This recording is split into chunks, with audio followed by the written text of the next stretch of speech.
Hello everyone, good evening. मेरो नाम चाहिँ टासी अङ्मु हो। तपाईले पहिलोचोटि हेर्नुहुँदैछ भने मेरो ब्लग चाहिँ आज चाहिँ डिनरमा सानो मुक्बाङ गरौँ भनेर क्या सोचेर चाहिँ यहाँ मुक्बाङको तयारी गर्दैछु हो। मेरो खानामा चाहिँ के छ तपाईले हेर्नुस् ल। हेर्नुस् त, यहाँ पर्कको खुट्टा हो, धनिया सनिया लगाएर गार्निसिङ गरेको छ। यो ससेट, यो छुर्पीको आकार खोर्सानी, यो दाल, यो चाहिँ टिम्बुरको छोप अस्ति नेपालबाट लिएर आएको, डल्ले खोर्सानी अनि पानी। ओके, अब स्टार्ट गरौँ ल मुक्बाङ। ओके, खायो ल फर्स्ट बाइट।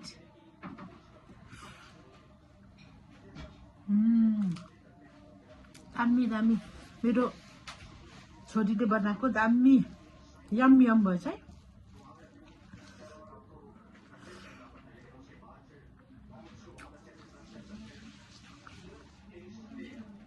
अब भोलिदेखि त फागुन लाग्यो, फागुन लागेपछि मासु खानु हुँदैन हो। आज लास्ट अब मुक्बाङ गरेको। मेरो नानीहरू चाहिँ खाना खाँदैन अरे, उनीहरू चाहिँ रामेन खान्छ अरे कि। बच्चा तीनजना नानीहरू चाहिँ रामेन खाँदैछ, आगे चाहिँ पल्लोपट्टि खानै खाँदैछ हो। हेर्नुहोस् ससेज, दामी दामी, यम्मी यम्मी।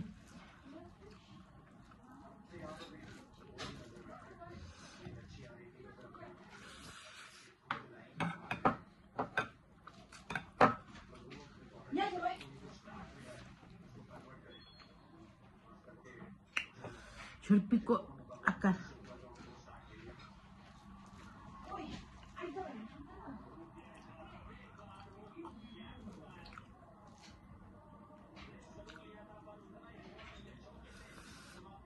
पर्कको खुट्टा,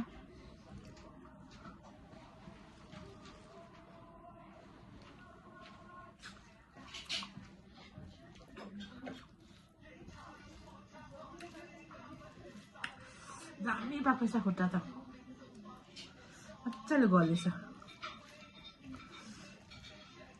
फेरि मेरो घरमा चाहिँ पर्क कसैले पनि खाँदैन, सिर्फ म मात्रै हो। दुईजना छोरीहरूले पनि खाँदैन, आगेले पनि खाँदैन, छोराले पनि खाँदैन, भाइले पनि खाँदैन हो। पर्क लभर चाहिँ मै मात्रै हो।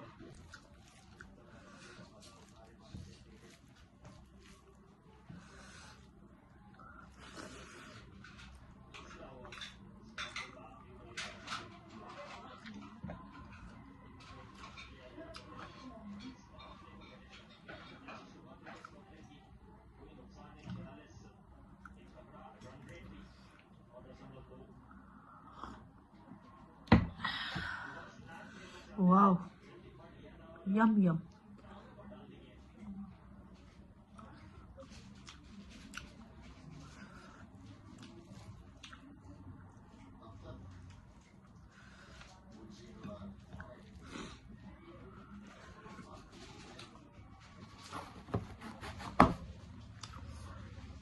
पिरो दामी।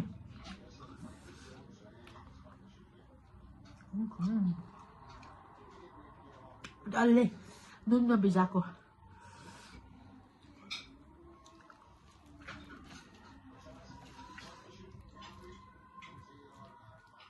हड्डी पुरा रहेछ नि, सानो सानो हड्डी।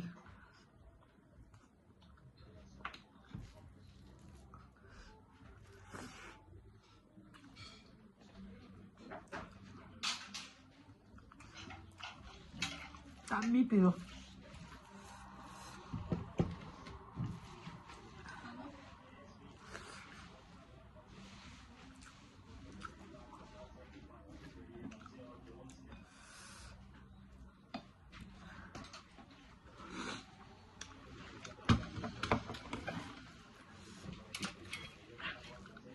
मेरो छोरीहरूको डिनर। खै भाइको, रेस्ट भाइ।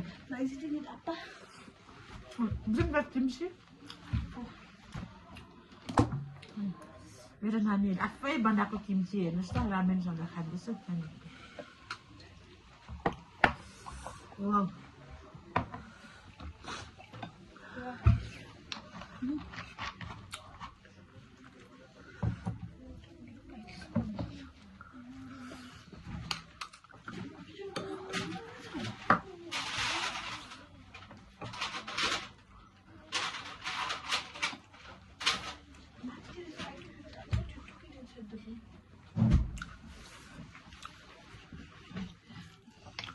मिठो भाइ मिठो मिठो दामी